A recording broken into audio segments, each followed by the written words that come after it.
To Clarence. It's a Wonderful Life started again on the big screen behind the bar. The beautiful woman's voice poured honey in my ears. Honey and insults. Deeply hurtful insults. You seem like a big loser. I think God might buy you trying to kill yourself. He's a sucker for suicides on Christmas Eve. Ah, yes. Excuse me. The attractive woman, out of the league for every barfly present, including the retired and disgraced lawyers, sat at my corner table, and these were her immediate and rapid words. She seemed pretty excited. How'd you like to make $500 tonight? Of course you would. Her manicured fingernails, dark red, slipped deftly into her slightly exposed brassiere and produced the elastic stack of mentioned cash. She dropped it like a microphone after a victorious rap battle, right on the table. The paint-chipped table. The surface was carved with the initials of 3 generations of Lailmen, including me, the worst and least accomplished of a long line of bums, draft dodgers and deadbeats, cowards and inadequate fathers. Wow, at least I wasn't that. I had no children, I had no wife, I had no family left on speaking terms but my mum. My only legacy would be this table at Sports Bar, a hole so dank it didn't bother with an original name. It didn't even play modern sports. There was one ancient TV, and the old bartender, I never knew his name but he knew mine, popped in VHS tapes of hockey from the 80s and 90s on repeat, except on Christmas Eve. Jimmy Stewart mocked us with his desperation. George Bailey, the character Stewart played, had a wife, kids, a job, yet he still thought about killing himself on Christmas Eve. Nobody here, none of us unfortunates, had anything on George Bailey. Especially not the courage to walk out into the snowy street and lie down in the path of the next snowplow.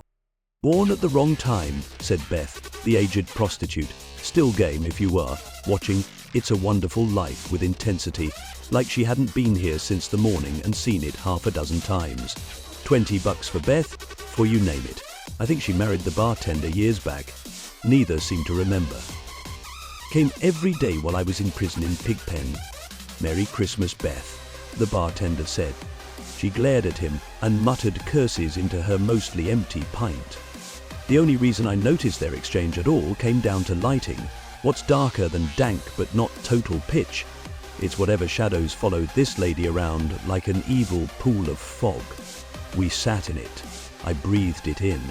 I longed to be at the bar and in the muted glow of red and green string lights from a more innocent, less energy-efficient era. But the money, she'd picked the right guy. She knew her losers well. I touched the wad to see her reaction, of which there was none. $500, I said. She let me take it into the inside of my suit jacket, the one I always wore with my track pants. Both belonged to my father and his father before him. The suit jacket belonged to another time, and so it endured. The track pants were never used for anything athletic, so they endured. End of. You have to kill someone, she said, and her perfect smile rekindled lust in a body too lazy to act on the most basic tasks. Sex, even the briefest and bad kind, had become a fantasy that brought on depression. I'd never found anybody. I never would. No one was coming. Nobody rescued Jimmy Lail. Okay. I drained the last half of my pint, and the old bartender came with another before my empty glass hit the table. My father drank his days away. My grandfather drowned his nightmares from a war he never attended. Here, this place, this exact table. Why the hell did I choose to sit here every goddamn time? Here you are, Jimmy, the old guy said. I nodded thanks but kept my eyes on her. Wow, she said, you're a real creep and a pervert. I burped as my roving eye took in the shape of the impossible woman. No women came to Sports Bar, except Beth. But she was a prostitute and possibly married, so maybe she didn't count. You came to me, I said, and in that dress. Why wear a low cut with such immaculate breasts, if not to invite stares? And I kept looking. Dr. Robert Harris can view a great work of art without jerking off. I shook my head. I wasn't. Listen, what do you want? You're going to the nearest bridge over water, she said, and you're going to jump. Wouldn't that make it hard to spend my $500? My $500? You only get it if you jump. I think one of us is missing something here, I said. Give the money to someone you love, pay off what's likely a tremendous bar tab, do something good with it to make up for a wasted life of selfish indulgences. The way she tilted her head and smiled made it reasonable. Her smile skipped the usual transitions to a cold and flat-lipped stare. Or keep this up for another year or so, whatever time you have left. What are you, 50? 33, I said, remembering why I didn't sit at the bar. The mirror behind the liquor scared me. I didn't want to see the sad man there. I didn't want to know how bad I'd gotten. You have until midnight, she said, and the darkness relented, because somehow she disappeared in it. The money and a heavy perfume, almost covering an odor like rotten garbage, were all that remained to prove the interaction had occurred. I didn't attribute the smell to her. It had to be me, or any number of other pieces of humanity in the bar. The truth of the trash didn't come until later at the bridge. Auld Lang Syne, the song everyone slurs through at midnight on New Year's Eve, blared from the big screen. The bartender turned up the volume. George Bailey, black and white, and astonished by the amount of people in a room who love him, picks up his daughter, Zuzu. A bell on the tinsel Christmas tree nearby rings for no reason. Look, Daddy, Zuzu says, teacher says every time a bell rings, an angel gets his wings. That's right, her dad confirms, that's right. The movie ended and we drunks were captured by the silence, drinking a little faster to save our feelings for the hangover. Beth started bawling. The bartender, maybe her husband, comforted her the only way he knew, a shot of something dark, potent. Her weeping quieted. Her sadness marked only by the slight trembling of her shoulders as she buried her face into the folds of her wrinkled forearms. I stood up. The legs of the worn chair scraped against the painted hardwood. No one looked up. Hey, I said, it's Christmas soon. We ought to be celebrating. I felt the wad of money, but hesitated to pull it out of my coat. Not that the half-dozen other regulars, the strangers I drank with, noticed me. I've got $100. Let's all have a shot? A half-dozen grizzled chins, tired faces, finally bent my way. The bartender clapped once. I paid for my beers, with the unemployment checks I scammed and the under-the-table money I earned through odd jobs here and there. But some of these guys looked homeless. How did they pay? Van nodded, and I assume he was taking a gamble on his chance and going home mighty profits, with improved organ health. No matter. We shuffled to the bar. Shots of Crown Royal were poured and we drank them immediately, in unison, without a toast. I handed over $100 and turned to leave. 100 gone from 5. Had I really agreed to that woman's demands? 3 miles, the nearest bridge over water, a waterfall in fact, jagged rocks and flat slabs of limestone below, a narrow but deep pool in the middle of all that instant death. A surprisingly strong grip seized my forearm. Sandpaper hand belonged to a mop of greasy grey hair with a pink-skinned man underneath. I knew your dad, his moustache seemed to say. And he was good too. All of the Lales are good. I felt disgusted. How could he say that? My dad spent his time drinking in sports bar while his wife and son watched TV late into the night, hoping, just this once, he'd come home. He never did. He got drunk, and he stayed away. The school bully told me once he'd seen my dad sleeping in a doorway. He, the bully, didn't mock me or beat me up. He patted my shoulder and told me to hang in there. And I tried to pull away, but the grip persisted. Booze. It drank. Merry Christmas, I said, but I don't think he heard me. Merry Christmas, everyone. I went for the door. No one replied or said goodbye. No one thanked me for the shots.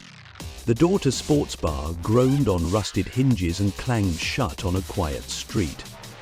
I couldn't remember the last white Christmas in Bridal Veil Lake. Global warming had given us green holidays and barbecues into December. Not this year, though. A storm had rolled off the lake a few days back and dropped a heavy blanket. Christmas bulbs within snow, soft green and red and yellow. The picture of my childhood, when I didn't understand the problems that haunted my dad. This thing must have been busted 1,000,000 times. I still don't get it, but I know he passed them along like a tradition. A gift I opened every day and couldn't see clearly. An empty box, except for the darkness it contained. Light trails of white dust slithered over the plow-impacted snowbanks. The sidewalks had been made into corridors. I shivered in my suit jacket. I didn't own a winter coat, too expensive. Plus, these bouts of weather were brief in the modern age. The temperature would swing wildly above freezing within a day or so. Then the pretty decorations would be set again in mud, litter, cigarette butts. Each step produced a small but satisfying crunch of powder beneath my sneaker. The southeast part of town had been zoned for factory residential about 100 years ago. The companies had long gone. They left rusting masses on barren tarmac.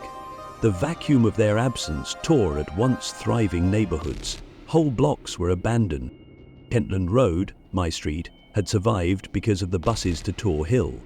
Bridal Veil Lake adapted after the factories shuttered. Arcades and aquariums, wax museums and slots provided precarious employment. Enough money to sustain an anorexic existence. I tried to focus on the lights. The very picturesque street.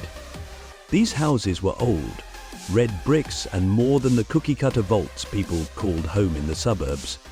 Despite it all, I loved this place. And yet, my eyes lingered on every depressing detail I could find. There's a lost dog poster over 2 years old. The picture faded. The Need Food cardboard sign, shuttered, by the shuttered mall, left in the dirt near the thriving liquor store. A discarded novel by an author I'd never heard of, the pages swollen with moisture and frozen by the temperature dip of the night. All we do is plead with the universe to acknowledge us, to show us something, but nothing comes, nothing ever happens.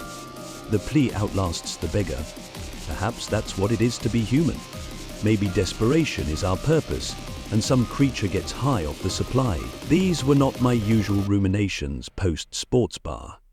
At first, I blamed Christmas, and the joy so many people were probably basking in while I staggered home.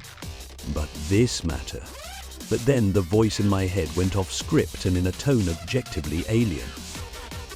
No writing on the walls blocked in this time. He said, "Yeah, the world is shit. It's bad. Find a bridge. Find it now. Come on, what do you have to live for, Jimmy?" I turned around so fast I lost balance and stumbled sideways into the snowbank. Around the corner of the variety store, a velvet cape disappeared. Her cheap perfume lingered, and so too the stench of scarcely concealed filth. Whatever pitiful amount of courage I had was spent looking around the edge of the store.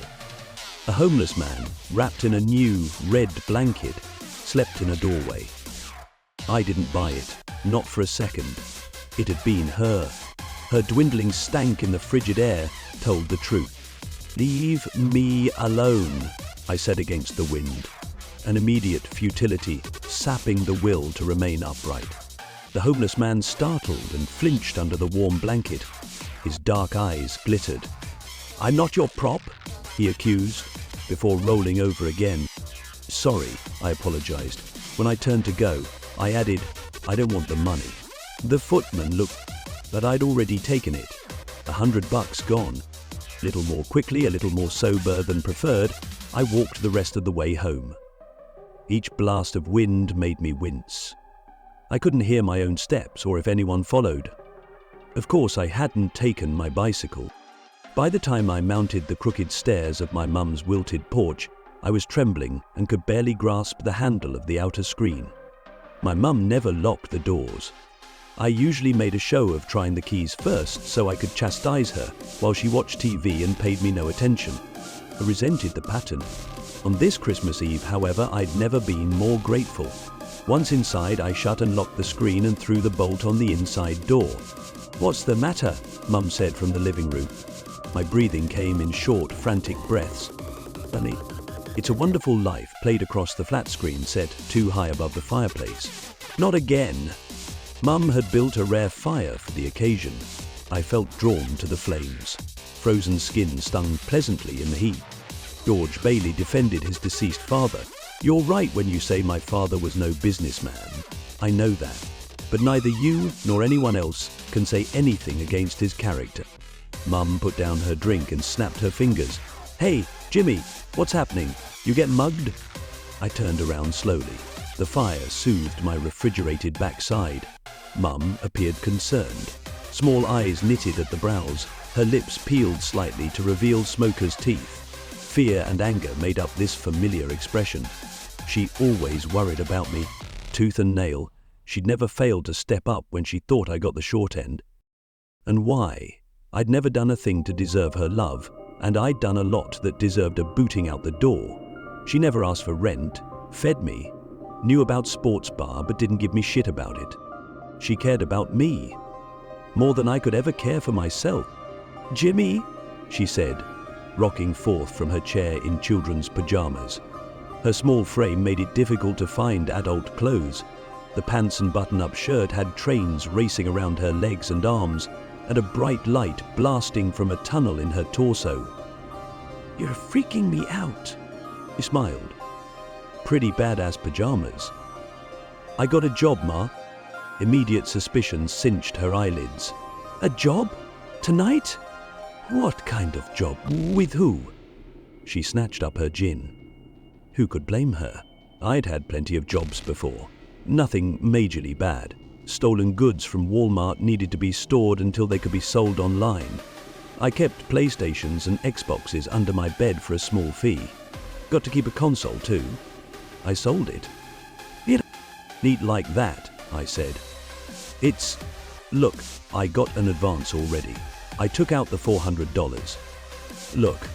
She chugged the gin and poured another from the glass decanter on the coffee table. "What's the job, Jimmy?" "I don't know," I lied, poorly. "Why are you telling me about it this time? What's different?" She snapped her fingers under my nose because I didn't answer fast enough. "It's different," I said, "because I won't get in trouble. It isn't illegal."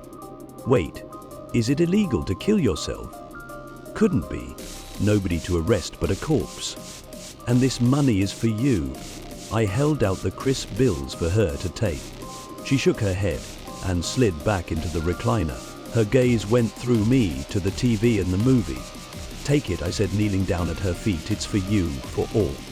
Mum shushed me, raised a hand, about to give me a slap, something she had never done. "Jimmy," she said, "I love you.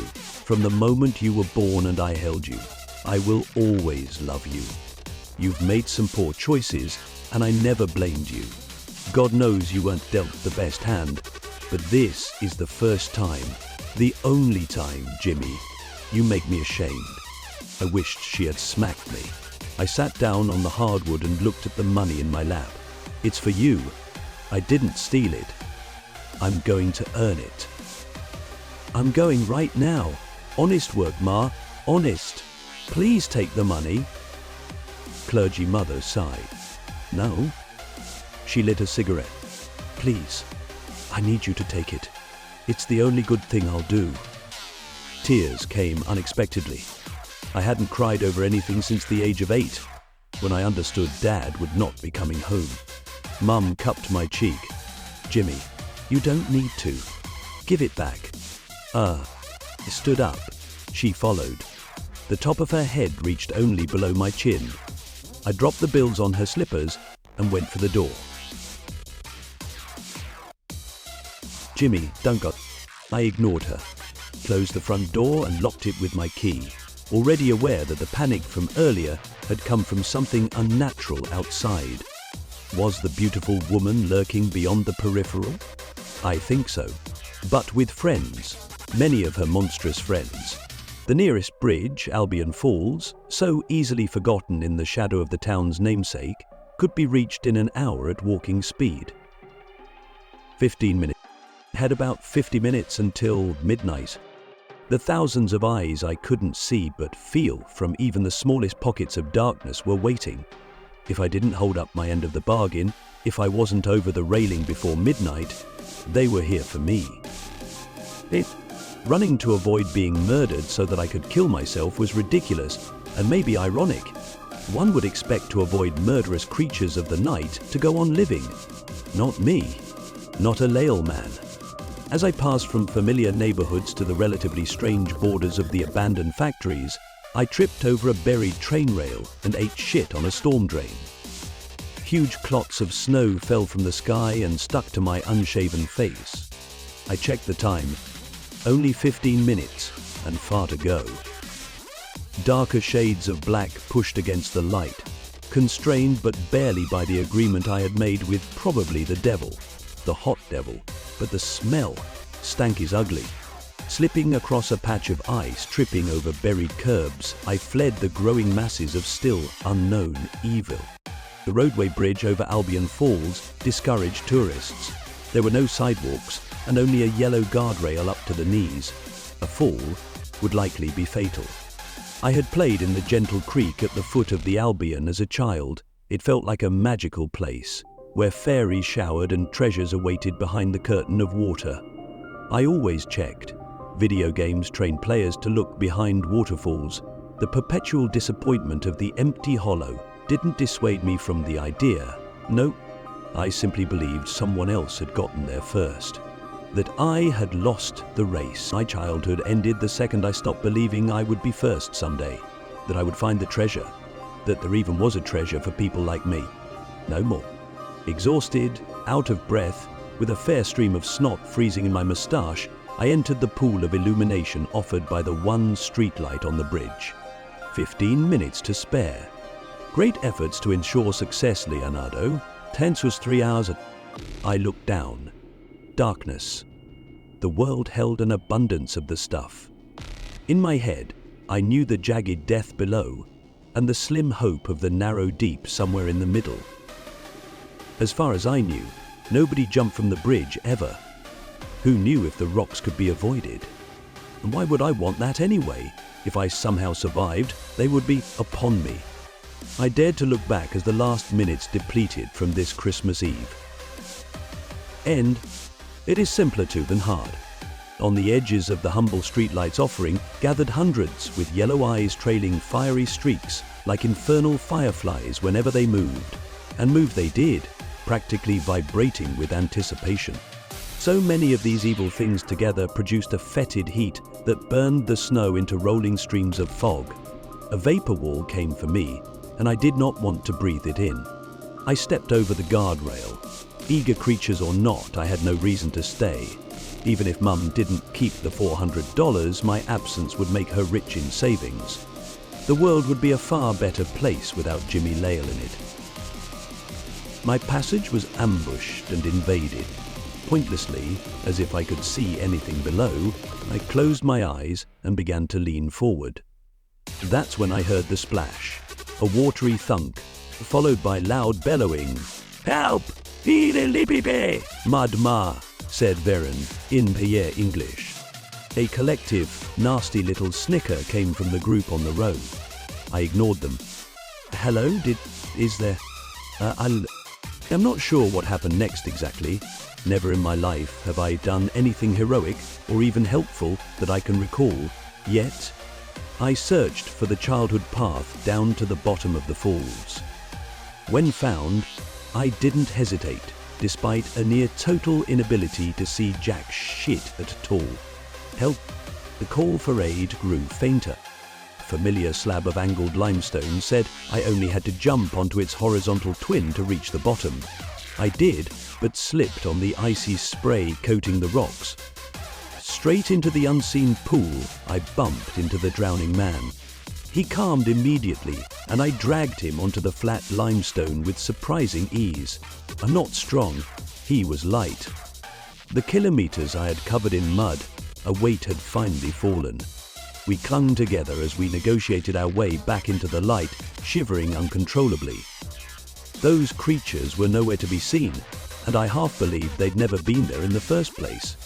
The no longer drowning man, now illuminated, turned out to be chubby, red-faced and balding, a Santa Claus if he'd shaved off his beard. "You okay?" he asked me. "Me? Well, you're not going to do it, are you?" "Do what?" "Jump? How did you—" "Wait a second. You jumped from where?" He'd had to have been above me, higher on the bridge, to have landed in the pool. There is no structure above the roadway. It's like he fell out of the sky. "Where did you come from?" He smiled. "Heaven, Jimmy. I'm your guardian angel." Before I could say another word, a black streak whipped between us. Her perfume and the subtle rot clotted my nostrils. I wanted to be sick. The beautiful woman had him by the throat and off the ground. His feet dangled and he couldn't breathe. "Well done, Jimmy," she said, and the interior of her eyes filled with blood. "Angel is the rarest delicacy for my kind. This is a true gift." "What's happening?" I shook violently. "You can go now," she said. "I doubt you'll want to see this." The sad eyes of the shaven Santa Claus looked shocked at the betrayal. After all, he'd leapt into the water to stop me from jumping, just like the film. This couldn't be real. I wasn't George Bailey. "I can't," I explained to the old man. Despite his impending death, he smiled, as if to say, "It's fine, Jimmy, go on. Go on back to sports bar. Your mum, $400. I began to weep. "Please, lady," I said, "let him go. I'll jump. I'll do whatever. You can have me instead." I was relieved to find a natural means of reaching Mimi. Then she snickered and looked simultaneously revolted. "We're quite full of low-grade human blood, thank you. Probably get drunk off you." Fangs escaped her gums. She bared them, a warning, a promise. "Go, before I let them have you." She laughed. The monstrous shades appeared and closed a circle around the light. I could see more than their eyes.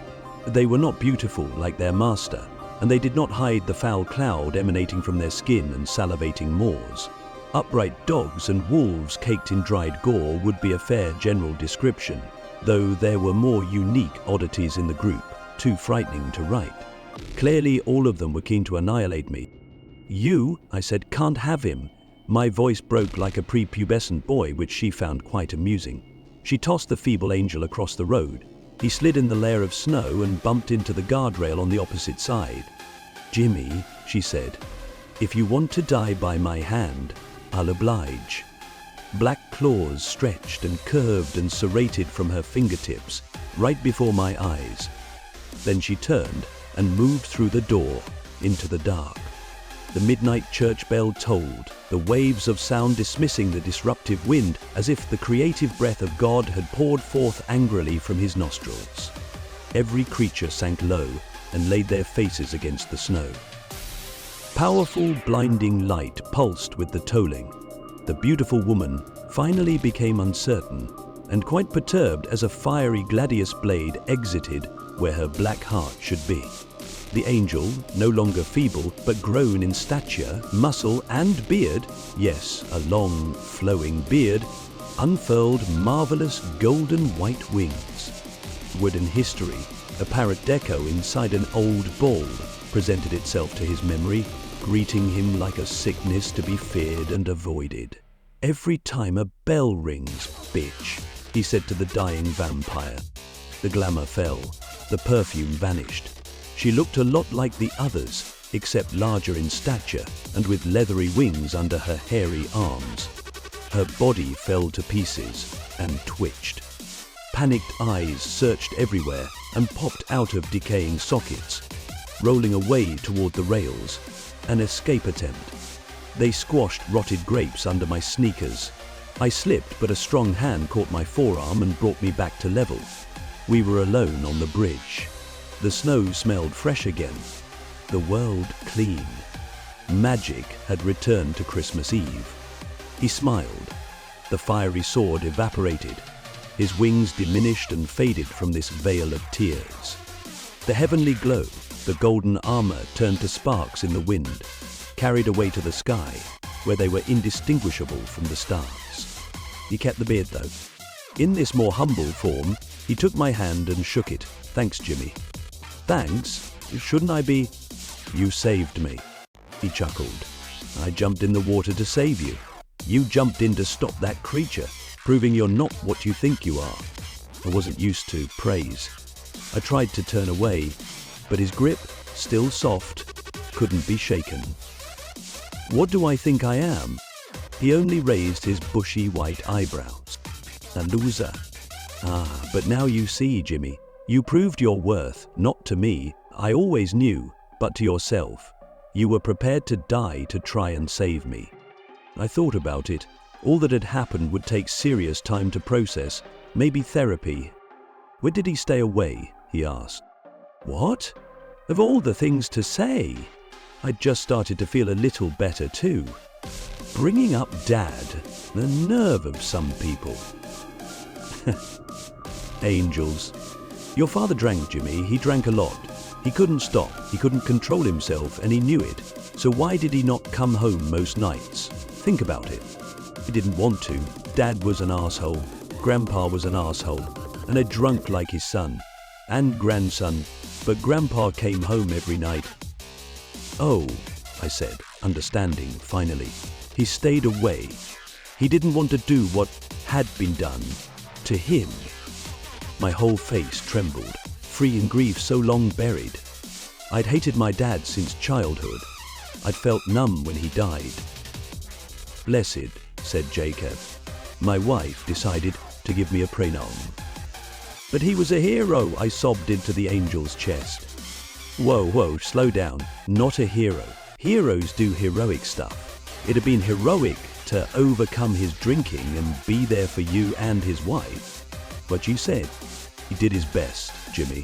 Everyone does their best, and it isn't heroism. It's humanity. He finally let go of my hand and backed away. "Wait, where are you going?" He smiled more deeply, the wrinkles framing sparkling blue eyes. He pointed up. I looked where he pointed. When I looked back to Earth, my guardian angel was gone. I didn't even know his name. What do I do now? "Where are you going, Jimmy?" His voice whispered in my ear, with emphasis on you. "That's the question you should ask yourself from this moment. Never stop asking, son, until you're there. No, you'll know you're there when you're there." "What does that mean?" I looked around frantically. I shouted into the cold night air. "What does it mean?" He'd called me son. In the movie, Clarence, the angel, is a deceased human who's become an angel, trying to earn his wings through good deeds. "Dad?" I never got an answer on that. The angel had truly blown this popsicle stand, and I was on my own. I'd like to say I ran through the streets yelling Merry Christmas at everyone and everything, and that a horde of friends welcomed me into my own home. But I've yet to become George Bailey, because he's a hero in his story. And I remain only human, imperfect though sober, one day at a time. I apologized to Mum, gave the $400 to charity, got a real job at the local grocery store, work out a lot, got into martial arts, took a course on folklore. The US shipping company, though I've added stocks, has a reputation for traveling around the world. Because this mild-mannered persona is a cover, of course. For fuck's sake. Did you just read this shit? Vampires are real, and angels. Probably a whole lot of other evil too.